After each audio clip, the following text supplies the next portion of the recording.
Welcome back to The Quiet Drift. If you enjoy Willow's story, don't forget to subscribe to The Quiet Drift. You'll get a notification whenever a new episode is released. May 29th, 2026. The late afternoon sun, a low and generous gold, spills across the surface of the cove, turning the water into a shimmering expanse that seems to breathe with a quiet, living light. Each tiny wavelet catches the glow, momentarily flaring with an inner fire before softening again into the deeper, cooler blues of the shadowed depths. You watch from the cockpit of the Myra as the light, thick and warm, moves with deliberate slowness across the weathered deck, painting the worn teak with streaks of apricot and honey. It finds the coiled ropes, illuminating each strand, and glints off the brass fittings on the cabin top, momentarily turning them into small, radiant beacons. A gentle breeze, carrying the distinct, bracing scent of salt and the deeper, resinous perfume of the ancient pines that ring the cove, whispers through the rigging. You hear the soft, almost musical hum of the mast, a low thrumming that speaks of sturdy wood and taut lines, a subtle song that is as much a part of this place as the rhythmic lapping of water against the hull. The air, cool and crisp, carries the distant, sharp cry of a gull circling high above the treeline, and the rhythmic, hollow knock of a cormorant's wing against the water as it dives for fish near the dark, distant rocks at the channel's mouth. Chester, a magnificent splash of sun-warmed orange, is curled on the foredeck, a study in feline contentment. The golden light catches the rich red-orange of his fur, making it glow like embers, highlighting the pristine white patch on his throat that resembles a small, perfectly tied cravat.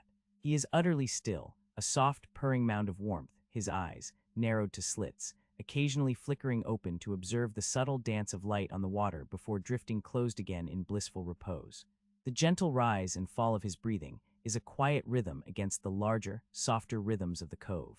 You feel the slight, almost imperceptible sway of the Myra beneath you, a gentle rocking that is both soothing and constant, a reminder that you are held securely on the water, yet always connected to the deep, silent pulse of the ocean beyond the channel. The sun, though lower now, still holds its strength, casting long, elongated shadows from the rigging across the deck, transforming the familiar space into a canvas of shifting light and shade. The air feels clean and restorative, washing away the lingering traces of any distant cares, leaving only the quiet clarity of the present moment. The small clay pots on the dock, brimming with the vibrant greens of lavender and rosemary, seem to absorb the last, lingering warmth of the sun. The lavender, its delicate purple spikes just beginning to unfurl, sends out a soft, floral fragrance that mingles with the sharp, clean notes of the rosemary, creating a subtle symphony of scents that drifts lazily on the breeze. You notice how the light, catching the fine hairs on the lavender stalks, makes them appear to shimmer, as if each tiny plant holds a secret inner luminescence. Later, as the sun dips closer to the western horizon, its light becomes even more painterly, stretching long fingers of gold across the forest canopy. The deep greens of the firs and cedars along the headland seem to drink in the color, their needles catching the light with 1,000 tiny glints. The entire world around you seems to soften, its edges blurred by the mellowing light, its sounds muted to a gentle hush. You rise slowly from your seat in the cockpit, the wooden deck warm beneath your bare feet, and step into the small, cozy cabin.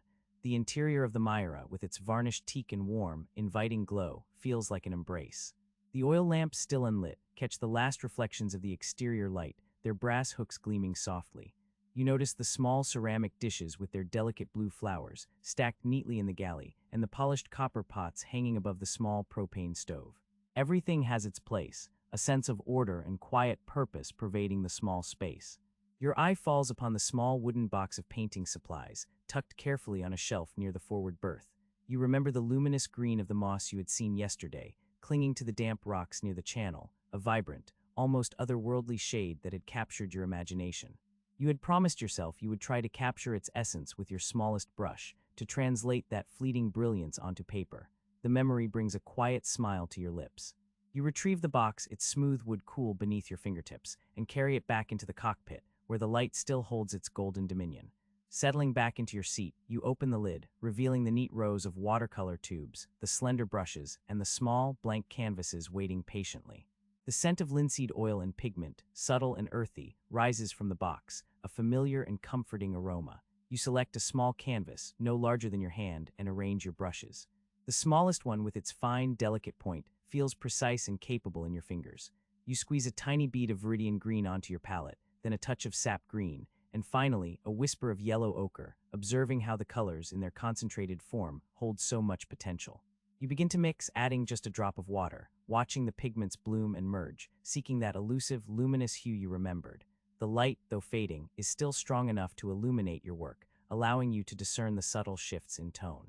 You make a few tentative strokes on the canvas, building up layers, trying to capture the depth and translucence of the moss, its delicate velvet texture, its surprising vibrancy even in shadow.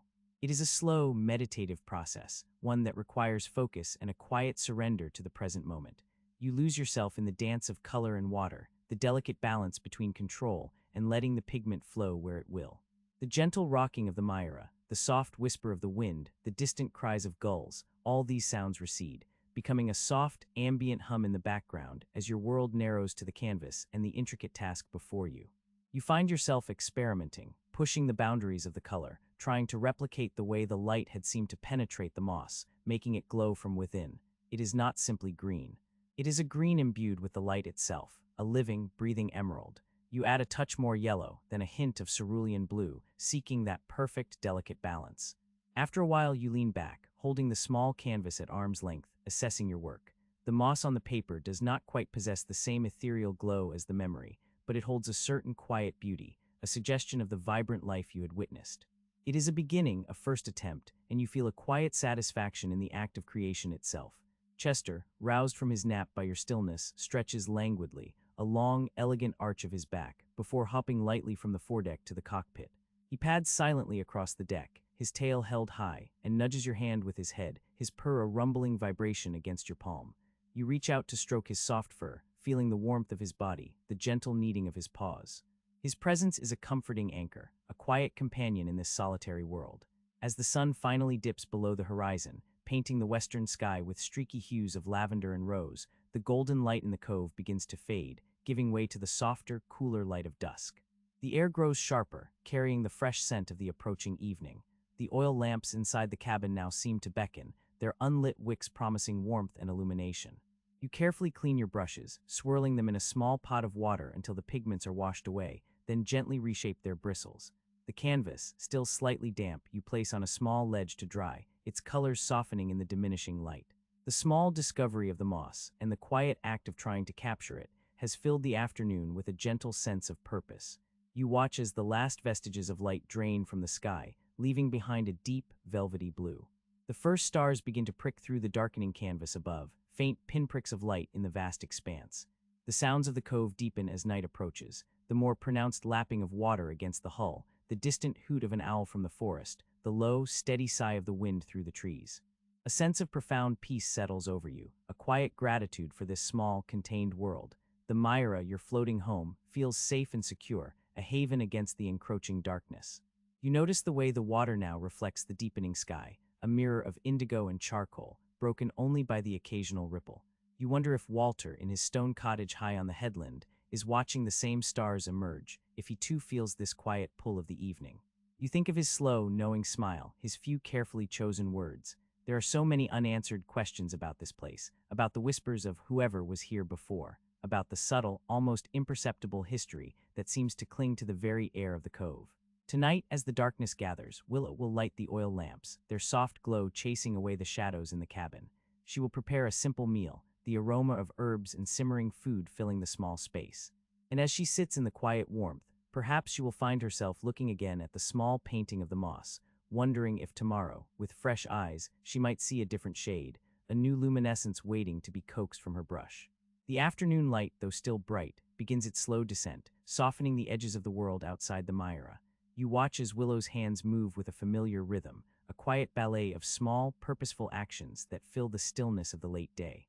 Her fingers, long and nimble, reach for a small canvas bag, the linen worn smooth with time and use. From its depths, she draws out a woolen sock, its heel thin to a whisper of fabric, almost transparent against the light. A tiny darning egg, polished wood, fits snugly into the hollow of the sock, providing a firm surface for her needle. You hear the soft, rhythmic click of the needle as it passes through the woven threads, a whisper of sound that blends with the gentle lapping of water against the hull. The yarn she uses is a deep forest green, a shade that mirrors the moss she intends to paint tomorrow, and you notice how her focus is complete, her brow unfurrowed, as she works each stitch with care. The air in the cabin is warm, holding the lingering scent of wood smoke from the small stove and the fainter, salty tang of the cove. Chester, ever watchful, has found a patch of sunlight on the foredeck, his orange fur a vibrant splash against the weathered gray of the planks.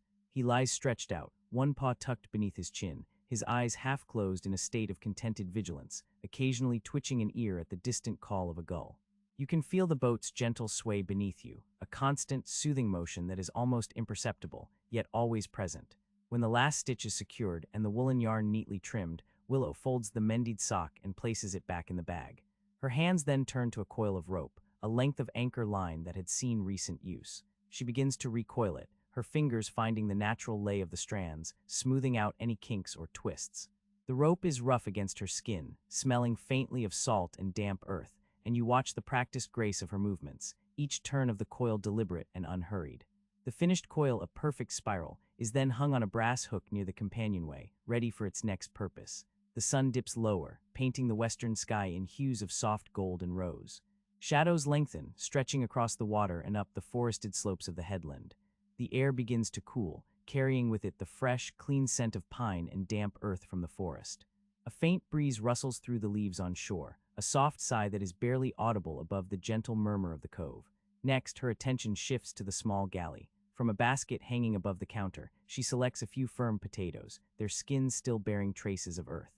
A ceramic bowl, patterned with delicate blue flowers, is placed on the small folding table. With a small, sharp knife, she begins to peel the potatoes, the thin ribbons of skin curling away cleanly.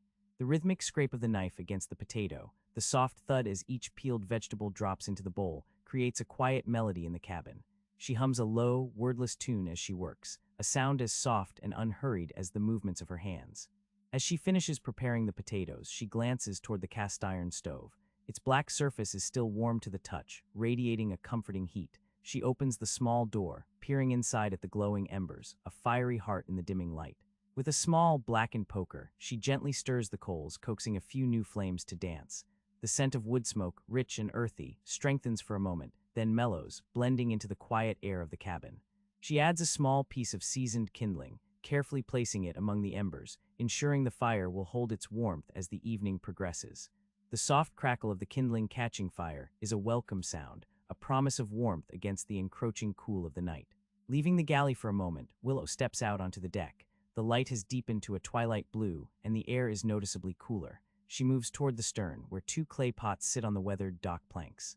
In one, the feathery green of lavender, in the other, the darker, more robust leaves of rosemary. From a small copper pitcher, she pours a gentle stream of water into each pot, the liquid soaking quickly into the dry earth. The subtle fragrance of the herbs, released by the water, drifts on the air, mingling with the salt and pine. As she tends to the plants, her gaze drifts across the water to the dark mass of the forested island. The trees stand tall and silent, their silhouettes stark against the fading sky. She notices, as she has countless times before, the way the light catches the uppermost branches of one particularly tall fir, making its needles shimmer with a fleeting, almost silver luminescence. Today, however, something else catches her eye, a faint, almost imperceptible gleam, like a distant star, deep within the shadows of the island. It's gone as quickly as it appears, a trick of the fading light, perhaps, or a lingering drop of dew catching the last rays of the sun. Yet it leaves a quiet question in her mind, a soft curiosity. Returning to the cabin, the warmth from the stove welcomes her. She sets a copper pot on the hob, carefully adding a little water and the peeled potatoes. The soft hiss of water meeting heated metal is a familiar sound. She covers the pot and turns her attention to a small wooden box, its lid smooth and worn. Inside, nestled on a bed of soft cloth, are her painting supplies, tubes of watercolor, brushes of varying sizes, and small, blank canvases. Her fingers trace the cool, smooth surface of a tube of viridian green, the shade she hopes to capture tomorrow. The thought of the moss, vibrant and alive, brings a faint smile to her lips. You watch her prepare a simple meal. The steaming potatoes, a piece of smoked fish she had brought back from the village, a handful of dried berries from a ceramic jar. Each item is handled with care, a quiet respect for the sustenance it provides. As she arranges the food on one of the small blue-flowered plates, she pauses, her head bowed for a moment in a silent prayer of gratitude, a private moment of connection in the quiet space of the cabin. Chester, having had his fill of sun, pads softly into the cabin. He jumps with an effortless grace onto the narrow bench beside the table, settling himself with a soft sigh. His eyes, now fully open, are fixed on Willow's hands, observing her every movement with an almost human intensity. He occasionally flicks his tail, a gentle thud against the varnished teak. The cabin grows dimmer, the oil lamps not yet lit, relying on the last vestiges of twilight filtering through the small windows and the warm glow from the stove. The scent of cooking food mingles pleasantly with the lingering wood smoke and salt air. Willow pours a cup of hot tea from a small ceramic kettle, its steam rising in a thin, fragrant column. The warmth of the mug in her hands is a small comfort as she sits down at the table, Chester now settling against her leg, his purr a low, rumbling vibration against the wood of the boat.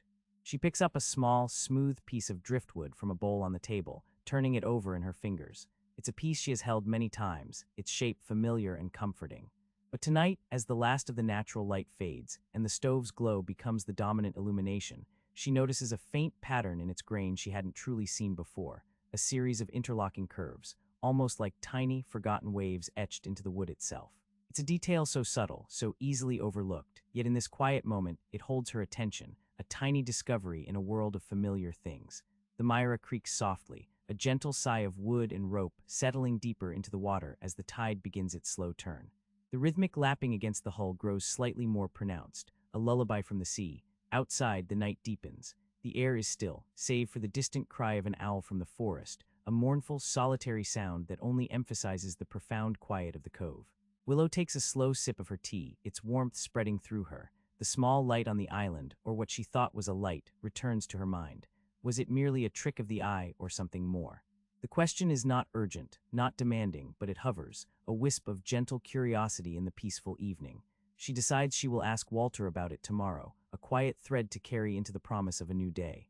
The late afternoon light, which had held a crisp, clear quality for much of the day, now begins its slow, deliberate transformation. You watch from the narrow deck of the Myra as the sun, a vast, molten disk, dips ever closer to the far horizon line, visible only through the narrow channel that opens to the expanse of the Pacific. The air, which had been mild and caressing, now carries the first faint whisper of the evening's coolness. It is a subtle shift, almost imperceptible at first, but you feel it on your skin, a delicate invitation to the quiet embrace of dusk.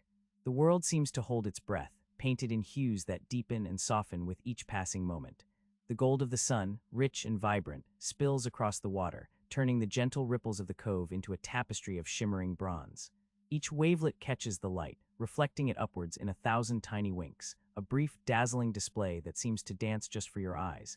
You lean against the varnished rail, feeling the smooth wood warm beneath your fingertips, absorbing the last vestiges of the day's heat. The scent of salt air, always present, now carries a faint, earthy undertone, perhaps from the damp forest floor as the shadows lengthen. As the sun descends further, the gold gives way to a profound, burnished orange. It spreads across the sky like a slow-burning fire, tinting the undersides of the scattered clouds with fierce, tender strokes. The water in the cove responds in kind, no longer merely reflecting, but absorbing the color, becoming a deeper, richer amber. The Myra's hull, usually a muted blue, now glows with an inner warmth, catching the fiery light as if it were a lantern on the water. You notice the tiny, almost invisible motes of dust dancing in the last direct rays that stream across the deck, each one a miniature star in the slowing air. The forest, which had been a solid, verdant wall of green, now begins to shift in character. The individual leaves and needles, once sharply defined, soften at their edges, dissolving into deeper pools of shadow. The tallest firs, reaching towards the fading light, become silhouetted against the deepening sky, their jagged crowns etched with an ethereal clarity. A single raven, its call a low, resonant croak, drifts lazily across the channel, its wings catching the last direct light before it disappears into the darkening trees on the far side of the cove. You decide to step onto the dock, feeling the familiar slight sway beneath your feet. The planks, still warm from the day, sigh faintly under your weight. The two clay pots, holding the vibrant lavender and fragrant rosemary, seem to drink in the fading light, their colors muted but still distinct. You settle into the worn wooden folding chair, its surface smooth and comforting. From this vantage point, the horizon opens more fully, and you can track the sun's final descent with an unhurried gaze. The orange deepens, then begins to melt into a gentle, expansive pink. It's a color of such delicate beauty that it feels almost fragile, as if it could vanish at any moment. This is the moment when the sky becomes a painter's dream, a wash of soft blush and rose that extends from the western horizon across the entire dome above. The clouds, now softer, more ethereal, are edged with brilliant fuchsia, like brushstrokes on a vast, imagined canvas. The water below, no longer amber, takes on a pearlescent quality, reflecting the pinks and mauves with a quiet luminescence. It's as if the cove itself is blushing, mirroring the shy beauty of the sky. The air grows noticeably cooler now, a gentle reminder that the day is truly yielding to the night. You pull the light wool shawl, which you had draped over the back of the chair, more closely around your shoulders. It carries the faint, comforting scent of wood smoke from the Myra's stove, mingling with the fresh tang of salt and pine. A distant owl hoots, a soft, questioning sound that echoes briefly across the water before being swallowed by the growing stillness. It's a sound that always reminds you of the deep, wild heart of this place. As the pink begins to fade, it leaves behind a lingering warmth, a memory of color rather than its full presence. The sky slowly transitions to a deep, resonant blue, not the pale, washed-out blue of midday, but a profound, almost velvet blue, rich with hidden depths. It's the blue of twilight, holding the promise of stars. The water in the cove now mirrors this deep hue, becoming a dark, reflective surface that seems to absorb all light rather than reflect it. The Myra, moored gently, appears as a dark silhouette, her mast a stark line against the softening sky. You lean your head back against the chair, letting your gaze drift upwards, and then you see it, the first star, a tiny pinprick of brilliant white light piercing the deepening blue. It appears almost shyly at first, a singular beacon, then another and another, until the sky begins to prickle with their quiet presence. They are not yet numerous enough to form constellations, but each one is a perfect, luminous jewel set against the vast, darkening canvas. The air is still, save for the gentle lapping of water against the Myra's hull, a soft, rhythmic lullaby that seems to harmonize with the silent arrival of the stars. The forest now is a solid, impenetrable wall of black, its details entirely lost to the encroaching darkness. Only the very tops of the tallest trees can still be discerned, etched faintly against the lighter horizon, where the last vestiges of twilight cling. The air is cool, fresh, carrying the clean scent of damp earth and fir needles. You can feel the quiet strength of the land around you, a sense of ancient permanence that hums beneath the surface of the night. The moon, a sliver of silver, begins to rise over the eastern headland, casting a faint, pearlescent glow onto the water. It's not enough to banish the darkness, but it softens its edges, illuminating the gentle ripples of the cove with a shy, inner light. The Myra now floats in a pool of soft shadows, her lines softened, her presence a comforting anchor in the gathering night. The rhythmic creak of her fenders against the dock becomes more pronounced in the quiet, a steady, reassuring pulse. You close your eyes for a moment, simply listening, feeling the cool air on your face, the solid presence of the dock beneath you. The world has narrowed to these immediate sensations, a gentle invitation to simply be asterisk. When you open your eyes again, full dark has arrived. The sky is a vast, inky expanse, a velvet curtain studded with countless stars, each one a distant, shimmering diamond. The moon has climbed higher, its light now strong enough to cast faint, dancing shadows from the rigging onto the deck of the Myra. The cove is a mirror of the sky, a deep, dark pool reflecting the silent brilliance above. The only sound is the water, eternally moving, eternally whispering its secrets against the wooden hull, a constant, soothing presence that cradles the Myra through the long, quiet hours of the night. The last sliver of the sun dips below the western horizon, and the cove begins its slow transformation. A cool, damp breath drifts in from the open sea, carrying the scent of kelp and distant salt spray. You watch as Willow, her movements unhurried and practiced, reaches for the small brass oil lamp hanging beside the companionway. The wick, trimmed precisely earlier in the day, awaits its purpose. With a flicker of a match, a tiny flame blossoms, banishing the encroaching twilight from the cabin's interior. The light is a gentle, living thing. It breathes an amber warmth into the varnished teak, coaxing a rich, honeyed glow from the wood that absorbs and reflects it in 100 subtle ways. Shadows, soft and fluid, dance with the gentle rocking of the Myra, elongating and shortening as the boat shifts with the tide. The cabin, so familiar in the clear light of day, takes on a new, intimate character under the lamplight. It feels older, deeper, as if the stories held within its wooden bones are murmuring just beneath the surface. You notice how the light catches the curved ribs of the hull, emphasizing the craft of the boat builder, each plank a testament to strength and grace. The small, built-in bookshelves, overflowing with well-worn spines, seem to recede and then emerge from the shadows, promising quiet hours of companionship. The gleam of the copper pots, hanging neatly above the small propane galley, becomes a softer, more burnished glow, reflecting the flame in miniature. Even the small cast-iron wood stove, now cooling from the day's warmth, holds a residual glimmer, a promise of comfort when the evening chill truly settles in. Willow moves with an innate knowledge of her space, her hands finding what they need without conscious thought. There is no fumbling, no hesitation. She takes a deep, cleansing breath, allowing the scent of lamp oil, wood smoke, and the faint, briny air from the open hatch to fill her lungs. It is the smell of home, of solitude, of a life lived in harmony with the rhythms of the natural world. From a small ceramic jar, she retrieves a handful of dried herbs, a blend of chamomile and mint, gathered from the forest edge weeks ago and hung to dry above the stove. She places them into a porcelain mug with small blue flowers, a familiar comfort, and pours hot water from the kettle that has been simmering gently on the cooling stove. The steam rises, fragrant and comforting, carrying the earthy notes of the herbs. She adds a spoonful of honey from a small, lidded pot, stirring slowly with a slender wooden spoon. The clink of the spoon against the ceramic is a soft, rhythmic sound, a lullaby for the evening. Chester, who had been curled in a tight ball on a sun-warmed patch of foredeck, now makes his appearance. He slips through the companionway with an almost silent grace, his orange fur a vibrant splash in the lamplight. His eyes, the color of warm amber, assess the scene with quiet intelligence before he leaps onto the small, folding table, then onto the narrow bench that runs alongside it. He settles there, a soft thud, his gaze fixed on Willow with an expectant air. She reaches out a hand, stroking his head with a gentle touch, and a deep, rumbling purr begins to emanate from his chest, a sound of profound contentment that vibrates through the small cabin. Willow takes her tea to the small, cushioned berth in the bow, her usual evening sanctuary. The cushions, covered in a simple, durable fabric, yield to her weight. She draws her knees up, cradling the warm mug in her hands, and takes a slow sip. The warmth spreads through her, chasing away the last vestiges of the day's chill. Outside, the sounds of the cove begin to intensify in the quiet of the evening. The gentle slap of water against the hull, the whisper of the wind through the rigging, a distant seabird's cry carrying across the water. She watches the soft dance of shadows on the curved ceiling, thinking of the moss she had discovered that afternoon. Its impossible, luminous green had captivated her. She pictured its delicate fronds, each tiny filament catching the light in a way that defied description. Tomorrow, she thought, she would try to capture that vibrancy. Her smallest brush, she knew, would be crucial for those intricate details. It was a challenge, a quiet puzzle her hands and eyes would delight in solving. As she sips her tea, her gaze drifts across the cabin, taking in the familiar landscape of her home.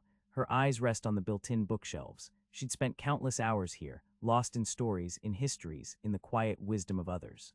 It was a comfort, this small library, a world within a world. Then her gaze slides lower, past the bottom shelf, to a narrow, seldom-noticed space beneath the edge of the berth itself.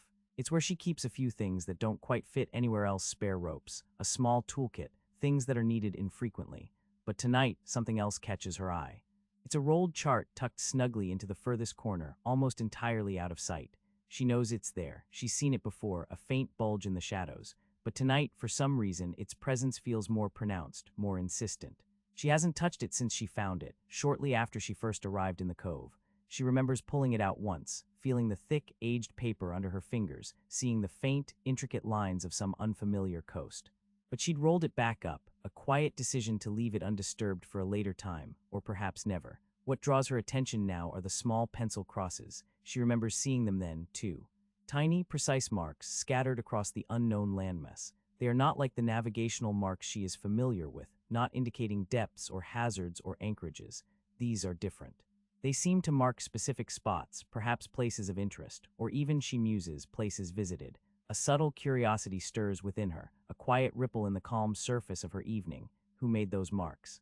What did they signify? The Myra had been left to her in a will she barely understood, by a distant relative she'd never met. The boat itself held echoes of a life she knew nothing about. The rolled chart with its mysterious crosses was one of those echoes, a faint whisper from a past that wasn't hers.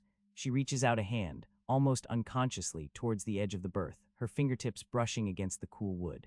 She could pull it out, unroll it again, study the marks more closely. She could try to decipher their meaning, to connect them to some forgotten journey. The thought floats through her mind, light as a feather. But then, a different thought emerges. Some mysteries, she reflects, are best left to their own timing. To disturb them before their moment might be to lose something, or perhaps to reveal something she isn't quite ready to see. The small crosses, for now, remain an intriguing, silent question. Chester, sensing her stillness, shifts slightly, settling his weight more firmly against her leg. His purr deepens, a steady, comforting rumble that fills the small space. The scent of her tea, now cooler, mingles with the faint, sweet smell of the oil lamp. Outside, the tide has begun to turn, and the rhythmic lapping against the hull takes on a slightly different cadence, a softer, more insistent sound. Willow closes her eyes for a moment, letting the gentle rocking of the boat, the warmth of Chester, and the quiet hum of the evening wash over her. The chart, with its unspoken story, recedes into the soft shadows beneath the berth. It is a presence, a small, quiet secret, but not an urgent one. Not tonight. She opens her eyes, her gaze returning to the dancing lamplight, to the familiar, comforting contours of her cabin.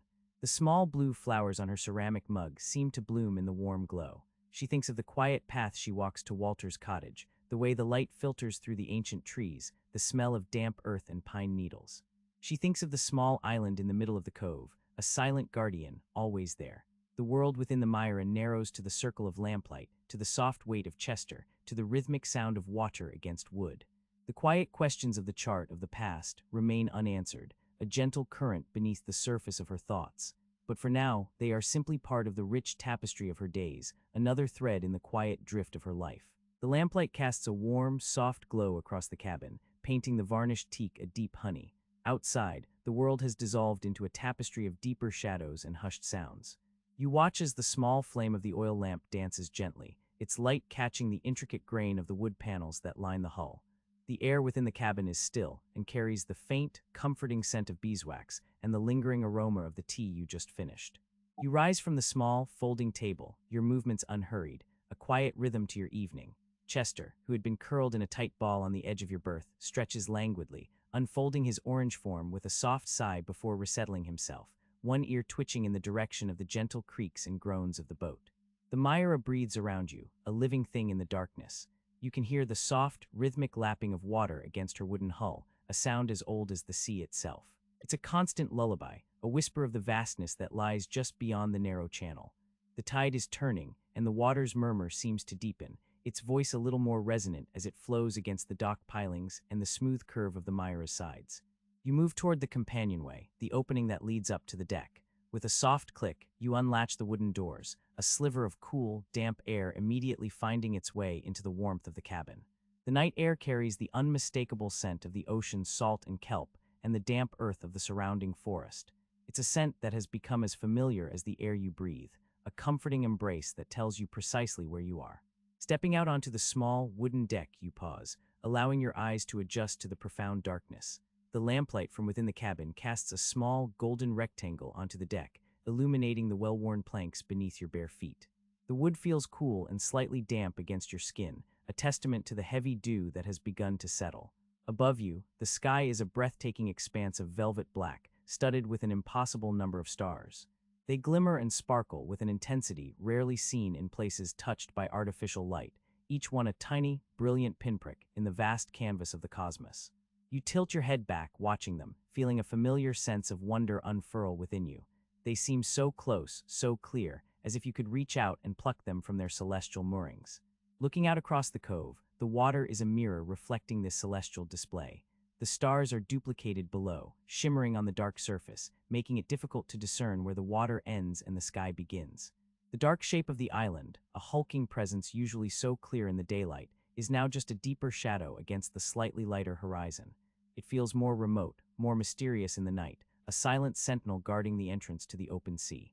A distant sound reaches your ears, the mournful hoot of an owl, deep within the ancient forest that encircles the cove.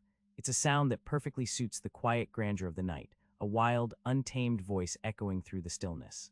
The wind, which had been a gentle breeze earlier in the day, has picked up slightly. You can hear it sighing through the rigging of the Myra, a soft, high-pitched whistle that harmonizes with the rhythmic creak of the boat against her moorings. The halyards tap a gentle, irregular rhythm against the mast, a sound that has become a natural part of the cove's nightly symphony. As you stand there, breathing in the cool, damp air, you notice a subtle change in the atmosphere.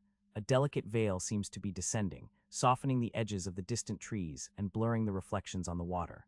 It's the fog beginning to form, a gentle, ethereal presence that often drifts in from the open ocean in the late hours of the night, wrapping the cove in its silent embrace. It moves slowly, deliberately, a silent tide of mist that will soon obscure the stars and blanket the world in a soft, pearlescent haze. You feel the coolness of it against your face, a fine, almost imperceptible moisture. It carries with it the deep, briny scent of the sea, a reminder of the vast, untamed wilderness that lies just beyond the narrow mouth of the cove.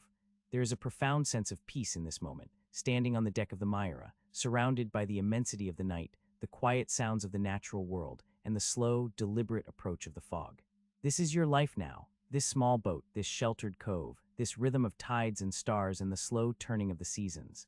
You think of the path that led you here, the choices made, the quiet yearning for something simpler, something more real. It wasn't a sudden decision, but a slow, gradual drift toward a life unburdened by the relentless hum of the modern world. Here, the only electricity is the spark of an oil lamp, the only screen is the canvas of the sky, and the only notifications are the calls of birds or the distant whisper of the wind. A deep sense of gratitude settles over you, warm and steady like the glow of the lamp inside. It's a quiet, profound feeling, not an exuberant joy, but a deep contentment that resonates in your bones. You are precisely where you are meant to be, held in the gentle embrace of this wild, beautiful place. The Myra, your steadfast companion, rocks gently beneath your feet, a constant reminder of the journey that brought you here and the quiet strength found in solitude. You think of Walter, up in his stone cottage on the headland, perhaps sitting by his own fire, looking out at this same expanse of stars. You wonder if he feels the same quiet peace, if he, too, has found solace in the enduring rhythm of this cove. He knows so much, says so little, a guardian of this quiet world. You remember his eyes, kind and knowing, when he first agreed to let you stay. There was a flicker there, a hint of stories untold, of others who had sought refuge in this place before you. The thought doesn't disturb you. Instead, it adds another layer to the rich tapestry of the cove. You are a part of a long lineage, a quiet echo in a place that has seen many comings and goings, many lives played out against this backdrop of sea and forest. This sense of continuity, of belonging to something larger and older than yourself, fills you with a quiet wonder. You look again at the dark shape of the island. It's barely visible now, a formless mass against the slightly less dark sky, slowly being swallowed by the encroaching fog. The light on the island, which you've seen on occasion, that faint, almost imperceptible flicker, isn't there tonight. Or perhaps it is, and the fog has already claimed it, shrouding it in mystery. You think about rowing out to it one day, perhaps with your painting supplies, to explore its hidden corners, to see what secrets it might hold. A shiver runs through you, not from the cold, but from the quiet thrill of this unhurried life, where even the smallest questions hold a gentle allure. The world feels vast and intricate, full of quiet invitations. You decide that tomorrow, if the fog lifts, you will row out there. You will take the dinghy, and perhaps Chester will join you, a silent companion on your small voyage. You will explore the island, walk its overgrown paths, and see if you can find the source of that fleeting light. It's a small adventure, a simple plan, but it fills you with a gentle anticipation as you turn to re-enter the warm, lamplit cabin, leaving the encroaching fog and the whispering night behind you. The soft glow from the oil lamp paints the narrow cabin in shades of amber, warming the varnished teak to a deep, honeyed luster. You watch as the flame inside the glass chimney flickers almost imperceptibly, casting long, dancing shadows that stretch and shrink with each subtle shift of air. A faint scent of warm linseed oil from Willow's paint box mingles with the more dominant, comforting aroma of burning cedar from the cast-iron stove. The stove itself hums with a low, steady thrum, a sound that settles deep into the quiet of the evening, a gentle counterpoint to the rhythmic lapping of water against the Myra's wooden hull. Outside the small porthole above the galley, the last blush of twilight has faded completely, leaving behind a sky of inky black, pierced by an astonishing scatter of stars. They seem closer tonight, brighter, as if someone has meticulously polished each tiny point of light. You can almost feel the vast, silent expanse of the universe pressing gently against the glass, a profound and ancient presence. Willow sits at the small folding table, a book resting open in her lap. Her movements are unhurried, each gesture imbued with a quiet grace. She has changed into a soft, worn flannel shirt, its colors muted by countless washings, and her dark hair is loosely braided, a few stray wisps framing her face. The lamplight catches the fine gold dust of dried paint on her fingertips, a subtle reminder of the afternoon's pursuit of that elusive, luminous green. Chester, a warm, heavy weight, is curled on the small settee beside her, his orange fur a vibrant splash against the dark fabric. His purr is a low, rumbling engine, a steady vibration that resonates through the wood of the boat, a living pulse in the heart of the Myra. From time to time, he lifts his head, his green eyes half closed, and surveys the cabin with an air of contented sovereignty before settling back into his drowsy state. His tail, a thick plush question mark, twitches occasionally, perhaps in response to a dream of forest mice or the distant call of a night bird. You notice the way Willow's breath rises and falls, even in calm, mirroring the gentle swell of the water beneath the hull. The air in the cabin is warm and still, carrying the faint, sweet scent of the lavender from the pot on the dock, a fragrance that somehow found its way inside, a whisper from the outside world. She turns a page of her book with a soft rustle, the sound magnified in the profound silence. It is a volume of collected poems, its cover worn smooth by many hands. You don't read the words, but you imagine them to be ancient and comforting, speaking of forgotten tides and distant shores, of the steadfastness of trees and the patient turning of the seasons. After a time, she closes the book, placing a thin, dried leaf between its pages as a bookmark. Her gaze drifts upward, settling on the circular porthole in the ceiling of the berth, through which a single brilliant star is visible, a diamond against velvet. She does not stare but rather observes, letting her eyes soften, allowing the light to enter her without effort. The only sounds now are the creak and sigh of the boat, the rhythmic slap of small waves against wood, and the steady, deep purr of Chester. It is a symphony of quiet, a lullaby woven from the elements, each note a balm to the weary spirit. You feel the slight, almost imperceptible sway of the Myra, a gentle rocking that seems to cradle you, making the world outside feel impossibly distant. The small space of the cabin feels immensely safe, a warm, luminous shell against the vast, dark unknown of the night. Willow reaches for a small, smooth piece of driftwood that sits on the table, its edges softened by countless tides. Her fingers trace the intricate patterns of the grain, a silent meditation.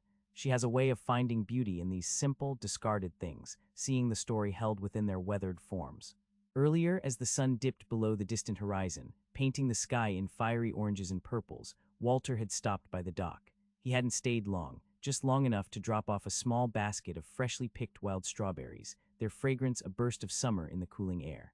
His visit, like all his visits, was brief and without fuss. He spoke of the unusual clarity of the evening sky, how it reminded him of autumn, and then, as he turned to leave, he had paused, looking out toward the island that lay shrouded in mist at the mouth of the cove. "Funny thing," he'd mumbled, his voice a low rumble, almost lost in the rustle of the leaves on the headland. "Saw a light out there again, just as the sun was going down.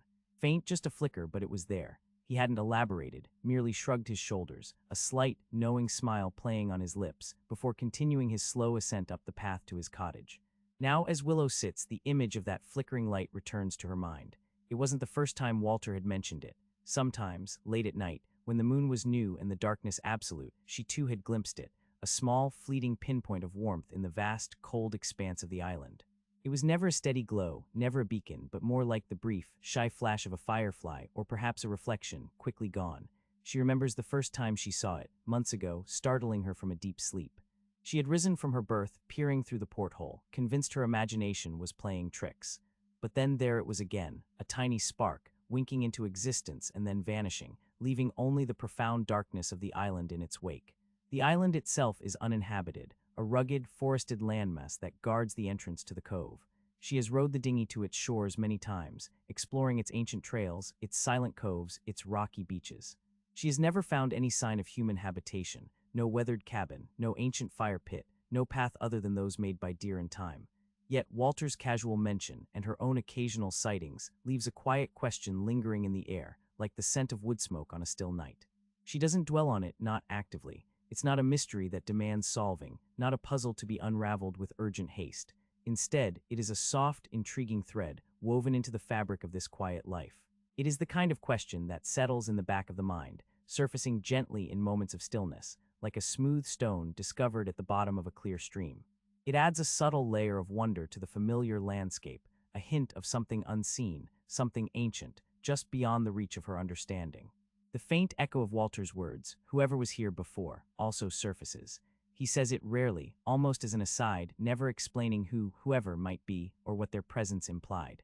Like the flickering light, it is a gentle whisper of the past, a suggestion of lives lived in this very cove, perhaps even on this very boat, long before her arrival. The Myra, after all, carries its own quiet history, etched into its aged wood, and the faint, unidentifiable name scratched near the waterline. Willow lets her gaze drift back to the stars, their silent brilliance a reminder of the immense scale of things, of the countless unknown stories held within the universe.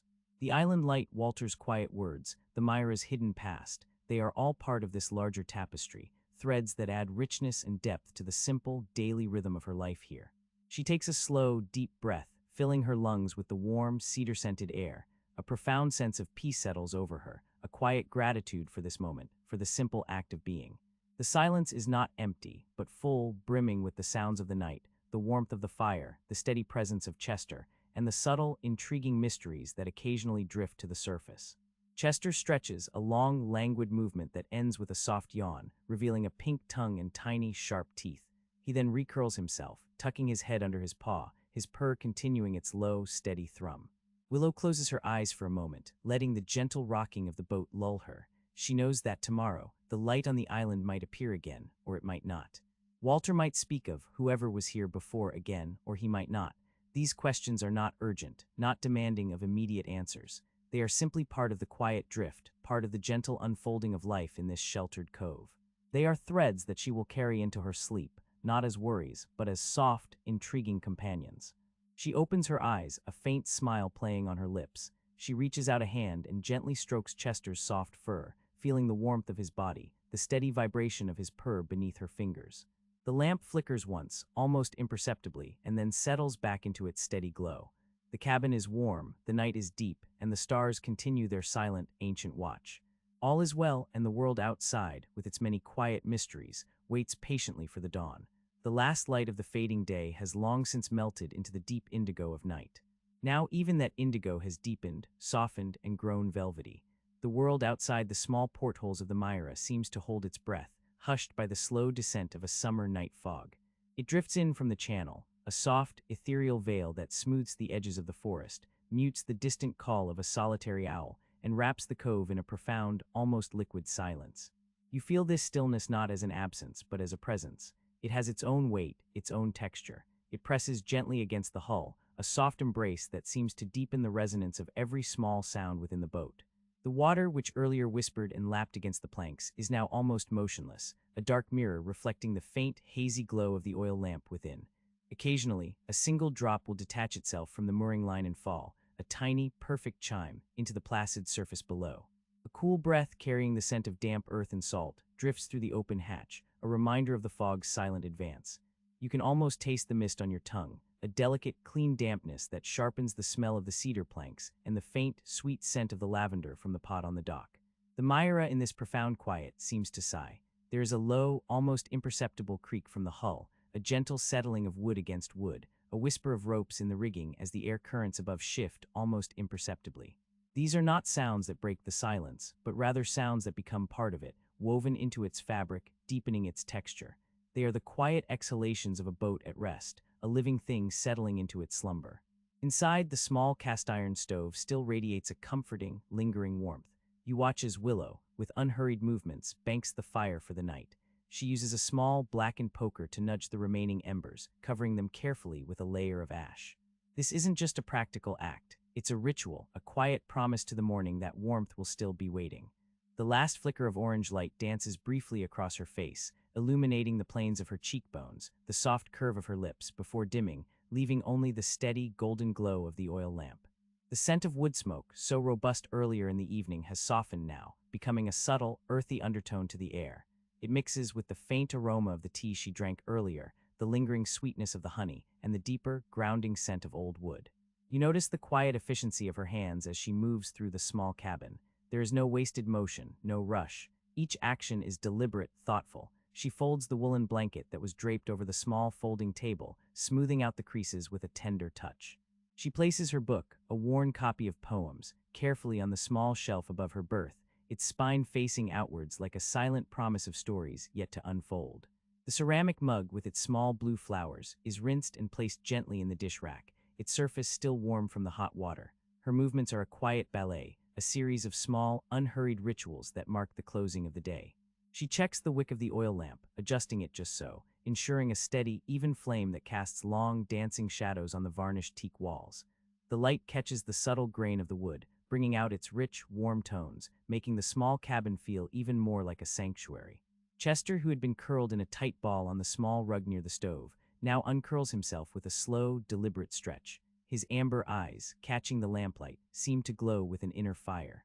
He yawns, a tiny, silent opening of his pink mouth, and then pads softly across the cabin floor. His movements are fluid, noiseless, a shadow moving through shadows. He jumps with an easy grace onto the edge of the sleeping berth, circling once, twice, before settling at your feet. You feel the familiar, comforting weight of him, a warm, purring presence that vibrates gently through the mattress. His breath is soft and even, a tiny rhythm added to the quiet breathing of the boat. He is a small, warm anchor in the deepening stillness. Willow turns down the lamp, the flame shrinking to a mere pinprick of light, bathing the cabin in a soft, twilight glow. Shadows deepen and lengthen, transforming familiar objects into soft, indistinct shapes. The bookshelves, earlier a riot of color and texture, now become a dark, comforting expanse. The small brass hooks gleam faintly in the dimness. You settle deeper into the narrow berth, the soft cotton sheets cool against your skin, the woolen blanket a comforting weight. The mattress molds to your form, a familiar embrace. Above you, the curve of the hull is a dark, protective dome. The scent of salt and wood, the lingering warmth of the stove, and the faint, sweet smell of lavender from the dock mingle in the air, creating a unique perfume of home. The sounds of the night, previously muted, now seem to deepen, to become more distinct in their softness. The almost imperceptible creak of the Myra settling against the dock timbers, the gentle, rhythmic lapping of the water against the hull, a soft, hypnotic counterpoint to the quiet thrum of Chester's purr. It's a sound that has its own cadence, its own slow, steady rhythm, like a quiet heartbeat. Through the small porthole above the berth, you can just make out the faint, hazy glow of the fog. It seems to hover just above the water, a luminous blanket that has swallowed the moon and stars, leaving only a diffuse, otherworldly softness. The world outside has narrowed, simplified, until it is just this small, safe space, enveloped by the deep, breathing silence of the cove. Willow closes her eyes, her breathing already slowing, deepening. You feel the subtle shift in her weight as she settles into the rhythm of sleep. Her thoughts, if any, are soft, indistinct, like the edges of the fog itself. There is only this quiet drift, this gentle surrender to the night. The question of the luminous moss, its vibrant green, remains a soft, unspoken promise for tomorrow. The image is not a demand, but a gentle thread, a quiet curiosity that lingers at the edge of your awareness. It is a detail that belongs to the daylight, to the brush in the canvas, to the patient work of observation. For now, there is only the profound, encompassing stillness. The faint, distant cry of a loon echoes across the water, a haunting, beautiful sound that seems to travel through the fog itself, made more poignant by the silence that follows. It is a sound that belongs to this wild, ancient place, a reminder of the vast, unseen world beyond the narrow channel. But even this sound is gentle, a lullaby rather than a call to wakefulness. You feel the slow, steady rhythm of the Myra, rising and falling with the unseen breath of the tide. It is a subtle motion, a gentle rock that cradles you deeper into the berth, deeper into the warmth of the blankets. The world outside grows softer still, the sounds fading, the light dimming to a final, almost imperceptible glow. The silence is not empty but full of the quiet hum of the boat, the soft purr of the cat, the gentle lapping of the water. It is a silence that holds everything, a deep, resonant space where thoughts can unspool and drift like the tendrils of fog, until they too dissolve into the vast, warm dark. You are held within this stillness, a small, safe harbor within a larger, equally quiet world. The last whispers of the day have faded, and the night has settled in, deep and complete, inviting a profound and tranquil rest. The cool air from the open hatch whispers across your face, a gentle reminder of the night sky above, before settling into the warmth beneath your blanket. You feel the soft weight of the wool, a comforting press against your body, holding the day's last warmth close. The air in the cabin carries the faintest scent of wood smoke, a memory of the fire now reduced to soft, glowing embers in the cast-iron stove. It's a smell that has become as familiar as the rhythm of your own breath, a quiet signature of home. Chester, a warm, purring weight, is a soft mound at the foot of your berth. His low rumble vibrates through the wooden hull, a steady, hypnotic beat that merges with the sound of the water.